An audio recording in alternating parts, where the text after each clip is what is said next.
Hello everyone, it's Lindy from Stitch and Lindy. I am doing my weekly weigh-in video. This week, it was actually a good week. I stayed on plan, I tracked every day, I did my manual tracking in my book.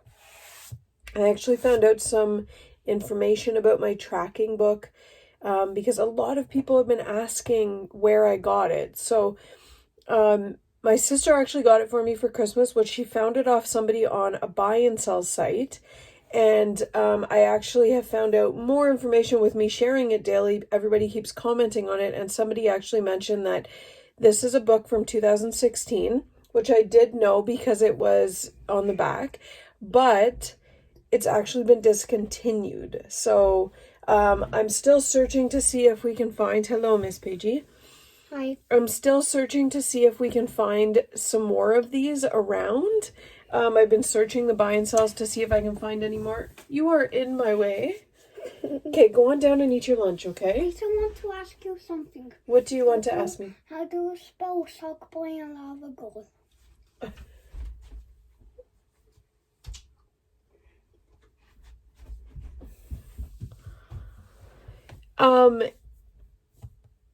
Where was I?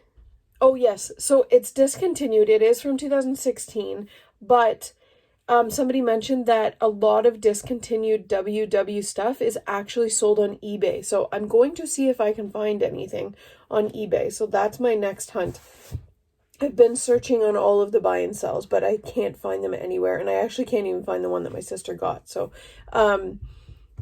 that, unfortunately, is where I got it from. What would you like me to spell? Sock Boy and Lava Girl. Shark Boy and Lava Girl. You are interrupting this video. You know that, right? Yeah. You're in school. You should be spelling this yourself. Right? Yeah, do you have... What are you learning in school? I forgot. You forgot. You were just doing it. Are you learning math? Yeah. Are you dancing away the day? No. A lot of the times you are. Only one whole day. Okay, go on downstairs and finish your lunch, okay? Okay. Go on downstairs. Thank you. You're welcome. Homeschooling is so much fun. Said no one ever. It has been a very challenging week with kind of juggling, trying to work, keeping up on housework, the regular cooking, and Paige's schooling. It's not so much the schooling itself because I'm actually shocked at how little the schoolwork there actually is. Paige's actually been bored with the amount of work that she's been given. She wants more work. So I've been trying to do, they actually sent home booklets and they sent home reading books, and they do like dance and stuff on the Google Classrooms, but the actual work that they ask them to do every day, Paige gets it done in like the first hour of the schoolwork time. But then the majority of the time is making sure the kids have their mute buttons on, making sure that they're paying attention. So it's a lot of distraction for me from my regular daily work.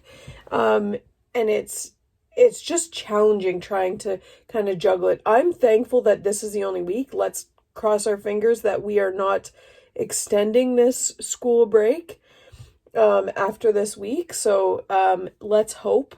As much as I love having her home, and she's been enjoying sharing my office. I'm actually sitting at her desk right now. She's taken over my crafting desk, which is within my office. But it's just challenging trying to kind of juggle it. I am home, which I'm very grateful to be able to be at home and work from home and be able to have her here, but I need my quiet day while I'm working. So no distractions from me. I get a lot done when I'm at work. When I'm home alone, I work. I'm able to juggle the housework, the cooking, the prepping, everything, daily activities, and taking Paige to school is when I get my walks in daily. So it's just kind of getting used to this. Thankful that this is just this week. Fingers crossed, but it's been a lot to juggle. But otherwise, overall, my meal prep has really helped. I made my cabbage soup for the week, which has really helped me with my lunches, but it's also given me the option that I have that sitting there. But then I've started saying, okay, I do want something different, because you all know I can't eat the same thing every day. So it is, I've done very good with my eating. There has been a couple nighttime snacking. Last night we got a gift pack over the holidays of like cheeses, and it was like a cognac date spread. It was delicious, but the sodium was through the roof. So I was definitely had a lot of water intake or water retention this morning. So it was my mistake. I wasn't even thinking last night when we had it that I had weigh-in today. But it's also, I've got the lovely, unexpected, unwanted visitor this month, for this week, of course. And I definitely know that my water retention is very high. So I was up on the scale. I was up 1 pound this week, which I'm actually, at first I was pissed. It wasn't that I was thrown off or wanting to just go on a binge. I was pissed off because I've worked hard this week. I'm tracking on the app. I'm tracking on the paper. I'm staying within my points. Yesterday I had a very low point day. Like, I ended up having a Built Bar just to make sure that I got my blue dot. Not that I raced for that blue dot, but I just felt like I needed a bit more protein, so I did have a Built Bar. And I actually did a review video yesterday on Built Bar, so stay tuned for that video to come out. It's not that I chase the blue dot, but at the same time, I do want to stay within that healthy eating zone, even though I am eating more 0 point foods, which, by the way, if anybody hasn't read Foodie in Recovery, Bill Huck's latest blog that he wrote on Connect yesterday, you need to read it because it's so eye-opening. I actually read it out to Austin, my husband, and he was just like, that makes sense. Like, every single point, it was a Q&A, kind of other people asking questions on the post before that, and he answered them, and in amazing breakdown detail of what goes through his head and why he does the process the way that he does, or how he is living his lifestyle the way that he does based on these questions.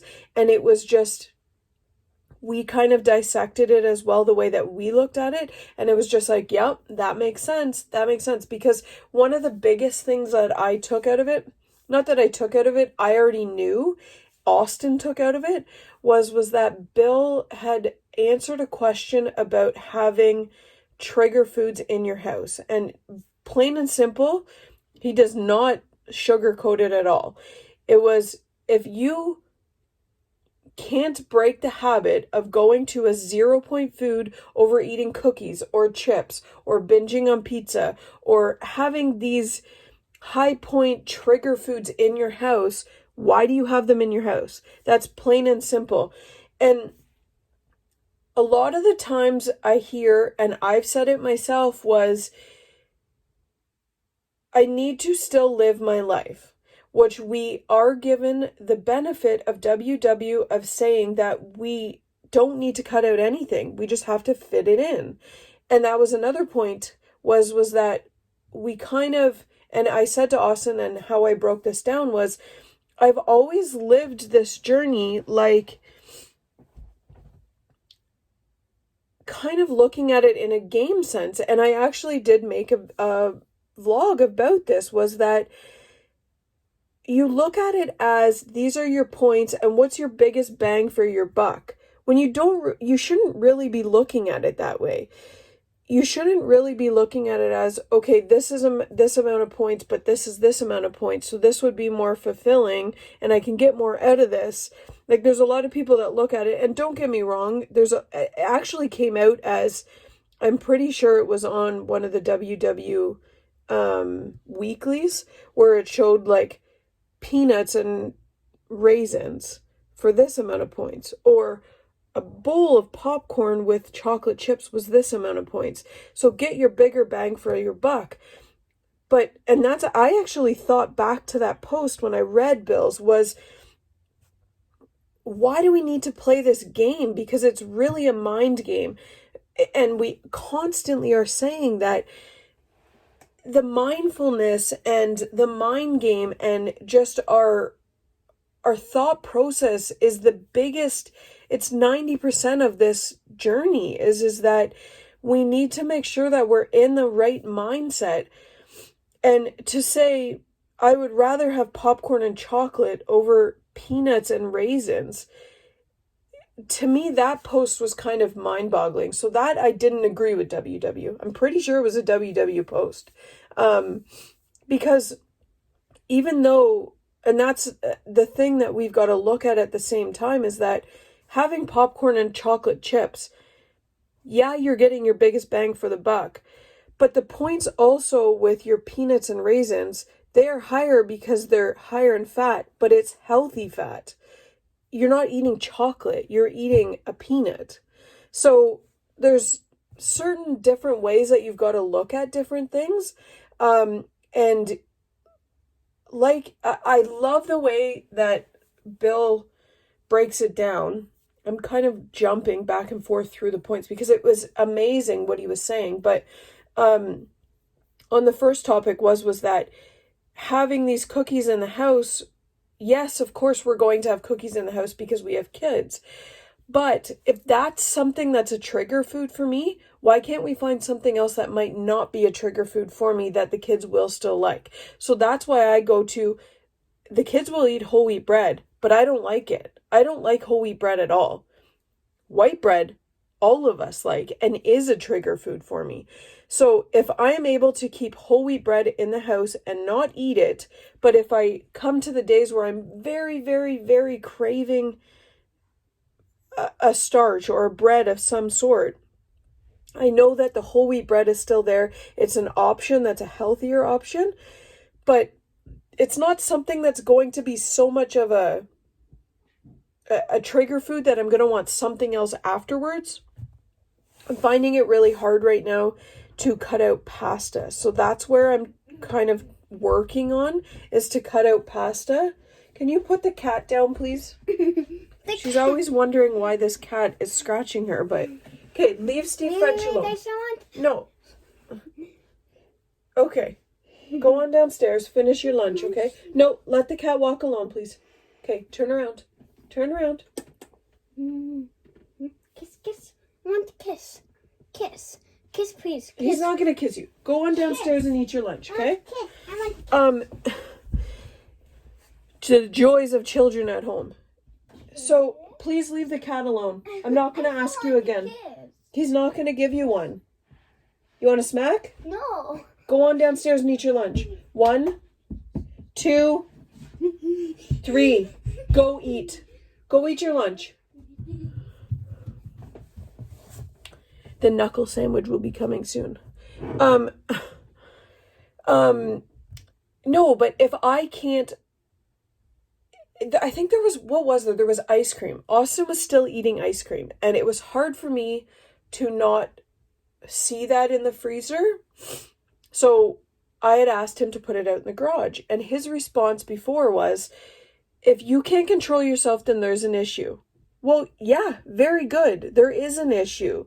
And that's the thing, is that we are all food addicts. All of us are. If we weren't, we wouldn't, Weight Watchers wouldn't exist if that wasn't the case. Like, that's, unfortunately, that is the issue. And that was the biggest thing that Bill was trying to get through, was that he is a food addict. And he doesn't put stuff out like saying, this is what you need to do, this is what you should follow. He puts it as, this is what he's realized in his journey. Everybody needs to make their own journey their own. You need to see what's going to work for you and what's not. You need to see what's your trigger foods and what's not. You need to see what's going to affect your system and what's not. So you need to play around with these things, and you need to constantly be changing what you're doing. So trying new things, to some people, might be not productive because you're not staying on path. But within WW is that there is so much versatility that you can take out of it, that you can try new things. You can incorporate intermittent fasting. You can incorporate cutting out starch. You can incorporate, there's a lot of people that are on keto on WW. So there's different ways that you can incorporate different things and see what will work for you and what won't. Right now, I'm trying to figure out I'm trying to work with FODMAP because I have it in the back of my mind, but I'm not strictly sticking to FODMAP because it's very hard. It's very strict, and I don't want to restrict myself to these things. So I'm slowly trying to see what is a trigger food for me and what isn't. Last week I found out that cottage cheese was my trigger food, so that's cut out. Milk I know is a trigger food for me, so I've cut that out. I only have almond milk in the house. Cottage cheese is no longer coming in the house because I love cottage cheese. I crave cottage cheese, and as healthy as that is, it's a gut issue for me, and it's a trigger for my gut. It's not that it's a trigger for me to have all these other healthy foods, God forbid. No, it's something that's affecting my system, so that's where I'm trying to focus on as well. This week, unfortunately, I'm realizing that cabbage is a trigger food and is on my FODMAP list, and I'm seeing that I can no longer have it and it's affecting my gut. So, which to most people would say, that's a healthy food. That's something that to most people would help them. But with my system and my gut, that unfortunately doesn't help me. So, fortunately, I do have a big batch of cabbage roll soup that was made. So that is going to be eaten up, and then cabbage is no longer going to be something that is a staple. Unfortunate, because I love it. And these are two foods that I'm seeing that I love and I do have all the time, but they're affecting me. And it does subsequently affect my weight loss. So there is cottage cheese and cabbage right now are my hard no's. I can't have them. They're affecting my system. So we have to try new things, see what will work in our system, see what won't, and just kind of play around. Everybody's going to be different. So cabbage might affect somebody in a different way than it does affect me. So it's different things like that. So when I was reading this blog that Bill put out, it really struck a chord with a lot of the things for me and Austin. So, and I said to Austin, like, this is something that when I had asked for that ice cream to go into the garage, and right away his response was, well, you need to be able to control yourself. Well, I can't, and I know that. So I know that needs to be out. So that is the way that I'm controlling myself, by asking for it to be out of the house. That's fine. If they want to still continue to eat those things, it doesn't affect me by seeing somebody else eat it. It's seeing it in the house readily available for me to eat. So I need it out of the house. So if he wants to continue to eat ice cream, it will go in the garage. If white bread wants to be eaten in the house, it needs to be in the garage or in the freezer.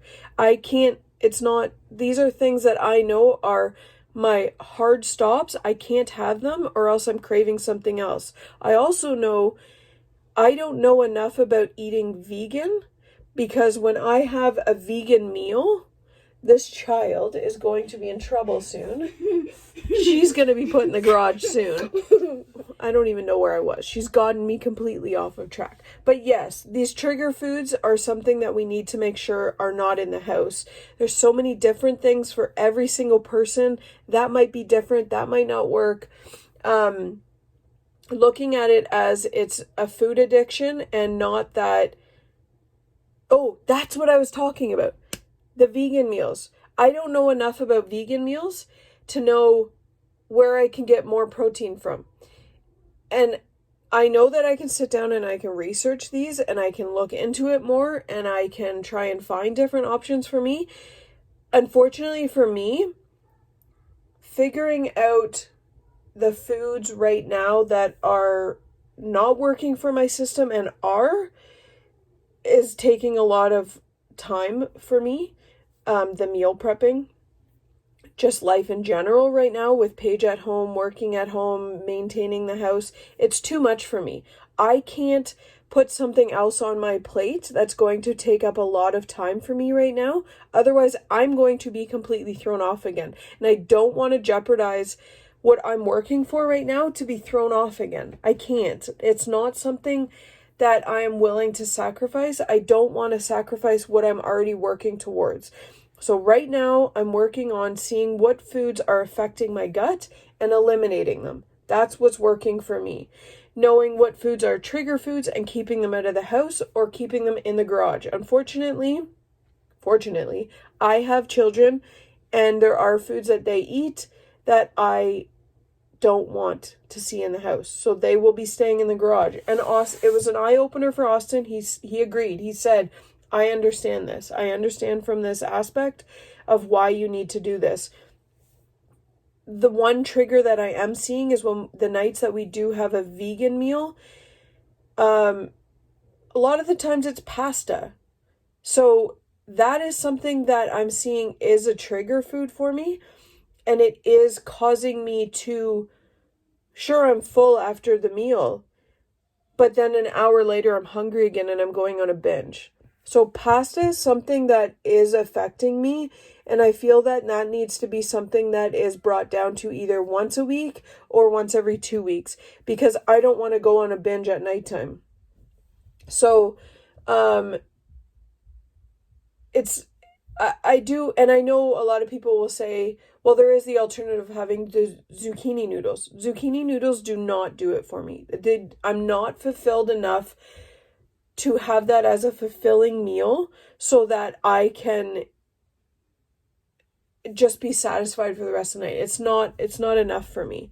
So I need to, when I am having a pasta meal, have it as a smaller side portion with a large salad on the side so that I'm more filled with 0-point items and it is satisfying me more. So I'm just trying to see what meals are satisfying me more, what meals are fulfilling me more, what meals are not making me want to binge eat an hour later. So that's where I'm kind of working on.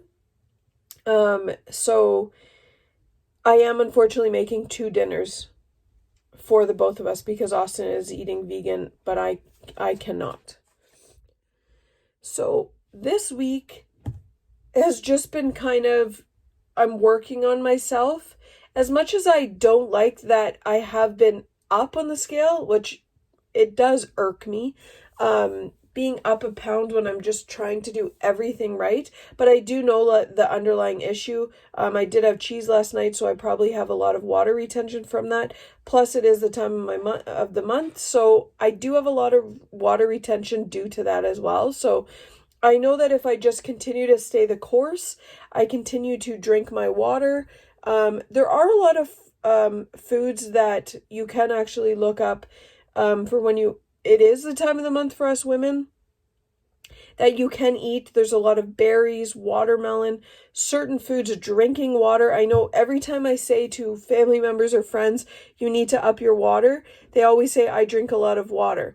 But if you're maintaining the same amount of water that you've been drinking this whole time, but it is your time of the month, or you have had a salty food, you need to flush out that. And if your body is used to you drinking 8 glasses of water, up it to 9 because it needs that extra glass of water. Up it to 12. It needs those couple glasses of water to flush out that excess salt, the excess water retention at those times in the month, or those after those saltier meals or those saltier treats. So you have to make sure that if there is a day that you do eat out, there is a day that you have a treat meal, there is a day that you're having more sweets in your diet than you're not used to, you have to make sure that you're understanding that your body does have that in your system and it needs to be flushed out to get back to normal. So having the same amount of water that you're used to is not flushing out your system. It's maintaining your water intake that you're used to. So I am upping my water today. I did only actually have 8 glasses of water yesterday, so I'm actually on my 8th glass now. So I'm going to hopefully get 12 in today again. And that might be a lot for other people. Everybody has to do what their body is doing. A lot of people always say, how do you drink this much water? The amount of water that I drink might not be what the next person needs. I know that I need to maintain a high amount of water because I suffer from migraines. If I don't have enough water in my system, I suffer badly. I've also have been used to eating sweets. I've used to been eating salty foods. So that's why I've been able to maintain this higher amount of water because it needs to be flushed out. So everybody's different. I do not drink my water all at one sitting. A lot of people, I was asked about, I can't even remember the name of it, but it's drowning from water, essentially. It's not something, water intoxication, that's what it is. Yes, if you research water intoxication, it's definitely something that happens. There's a lot of people that this happens to. I do not drink my water all in one big gulp. And the majority of the time, water intoxication is from drinking too much water all very fast at one sitting. I do not do that. When I wake up in the mornings, I fill my bottle. My bottle holds 4 glasses of water. From the time I wake up at 6:30 until until breakfast, I drink those 4 glasses of water. So that's over a few hours, period. Then from then I fill it up again. That's another 4 glasses. So from breakfast until lunchtime, that's another 4 glasses. So that's another few hour period. From lunchtime until dinner time, that's another few. And then from dinner time until the time I go to bed, that's another one. Most of the time, I don't get that many in. On my good days, I like to get 4 bottles in, which is 16 glasses of water. Now, so many people say to me, holy crap, that's a lot of water. Yes, it is, but I like that amount of water. I don't suffer from migraines when I drink that amount of water. I do not have water retention because I'm flushing my system. I also drink a lot of tea, which is caffeinated. And I know a lot of people, even WW says black tea or black herbal teas count towards your water intake. I don't count that as a water intake because if it's a caffeinated drink, that is a diuretic. So that's actually flushing my water out of my system. So I might drink between 8 to 16 glasses of water a day. On the average, it's about 12. On a good day, it's 16. If I'm busy, it might only be 8. But at the same time, I drink 3 to 4 glasses of tea a day. So I don't want all of that caffeine eliminating my water intake.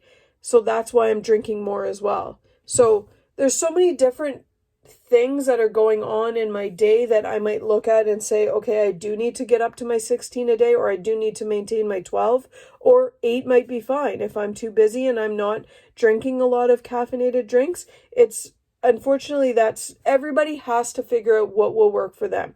I know what will work for me, and everybody else might be different. So I do have, and when I track my foods, I track my water intake. So my 32 ounces at breakfast is not just sitting at breakfast drinking 4 glasses of water. That is from the second I wake up until the second that I am finished my breakfast.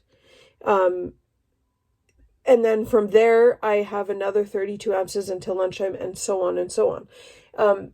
But again, what works for me might not work for you. What works for Bill might not work for somebody else. What works for the WW gays might not work for somebody else. You have to find your own path. You have to find what is going to work for you. There's so many great inspirations on Connect, and I highly, highly recommend that everybody goes back, reads different posts, reads recipes, search. There's a lot of new people that are starting out, and every year start out in January. Anybody that is new to my channel, I can't stress this enough that when you are on Connect, on the very top of Connect itself, there's a search bar. You can search the hashtag newbie, and everybody that's been on this journey for so long, usually puts in the hashtag newbie, NEWBIE. If you click on that hashtag, all the posts that anybody's ever tagged with newbie in it will come up. And there's so many great tips, so many great recipes, so many great, just looking back on people's journeys and seeing what there is. So take the time and look through Connect. There's a lot of people that I've been seeing that are on saying, I joined, but I haven't actually started doing the program for a month. There's actually one lady that started a month ago, and it resonated so much with me, and it was so great to see, was that she said, I joined a month ago, and my husband keeps saying to me, why am I paying for this when you're not using it? And so she started tracking. She's done, I think this is her 4th day of tracking now. She's seeing where she can make these different changes. She's seeing to cut down portions. And it's so great to see that if you're actually following the program and you're tracking on the actual app, you're looking over Connect. Another thing is a lot of people say that nighttime snacking is their biggest thing. Why don't you take that time at nighttime when you're usually snacking to go through Connect? Search the newbie hashtag. Do your tracking all at nighttime if that might be something that would work for you. I'm paper tracking, but also tracking on the app. So if you wanted to start something like that, you could track on the app throughout the day or track on the paper throughout the day. And at nighttime, take that time to track on your paper or track on your app. And then that way that takes up a lot of your time when you're sitting there, when you're normally tracking or when you're normally snacking, so that it keeps your hands busy. Pick up a craft. I crochet at night, so that keeps my hands busy. We did snack last night, but then I noticed that I was not crocheting. So pick up a craft. Diamond painting, paint by number, drawing, different things. If you're watching your TV shows, the WWGays have a rule. When they watch their shows, that's when they're working out. So keep your shows for when you're on the treadmill or working out. Do an exercise video on YouTube. There's so many different things now. And I actually need to look in. Somebody gave me the great suggestion the other night on the fireside chat was to search Reebok step exercises. So that is something I'm going to look into now. I got my exercise step for Christmas and I'm so excited to get going on these workouts. I've been extremely busy with Paige with her homeschooling that I haven't been able to set aside the time and do it. And I know I need to set aside my time for myself. Unfortunately, I don't have that benefit right now. From the second I wake up till the second I go to bed, I am working. Usually I do my workouts on my breaks or on my lunches. Right now, it's something that I'm trying to maintain of getting Paige's lunch, making sure she's doing her schoolwork during those times. So it's been very hard, but it's slowly getting into a routine, even though she's going back to school on Monday. Let's hope. But yeah, that is what I'm working on this week. I am just maintaining what I'm already doing. I'm tracking. I am doing paper tracking and also on my app, which is redundant, but at the same time, it's holding me accountable. And it also is helping me at nighttime snacking because then I sit down and do my paper tracking at nighttime. So that's where it's helping me. Everybody's got to do what they've got to do that's going to work for them. So I am cutting out my cabbage. I am also cutting out my cottage cheese. My white bread is gone. There's only whole wheat in the house. My milk is no longer in the house. I only have almond milk. And actually, milk is actually not out of my house. The kids do drink milk with their cereal, but that is not something that actually tempts me. I've never been a huge milk drinker, so it's never been something that's bothered me. Even the almond milk that's in the house very rarely gets drank. It's there if me or Austin want a bowl of cereal, but it's very rarely used. So I am up a pound this week, but I'm not fretting it. I'm not making it ruin my progress. I'm just going to continue. I know that there are circumstances this week that have led to water retention. So I know that I just need to continue keeping on, doing what I'm doing, and next week I will reflect on the scale. So fingers crossed. Anybody else have their weigh-in day this week? Let me know. How did you guys make out? Anything you're working on? Any struggles you're having that you are working on? And kind of sit back and take a look at what that struggle is and what you can kind of work on to see where you can make those changes to kind of make that struggle be eliminated. So let me know. Drop a comment below. If you haven't subscribed to my channel, please do so. And as always, there is a bell button that you can press, and it does alert you of any notifications of when I post new videos. My handles are always at the bottom, Stitch and Lindy on Connect if you'd like to follow me. And my weight loss journey page on Facebook is Stitch and Lindy's Weight Loss Journey. Thank you for watching. I hope you all have a great week, a fantastic week, and let's fingers crossed for next week's good weigh-in. Thanks, guys. Have a great week.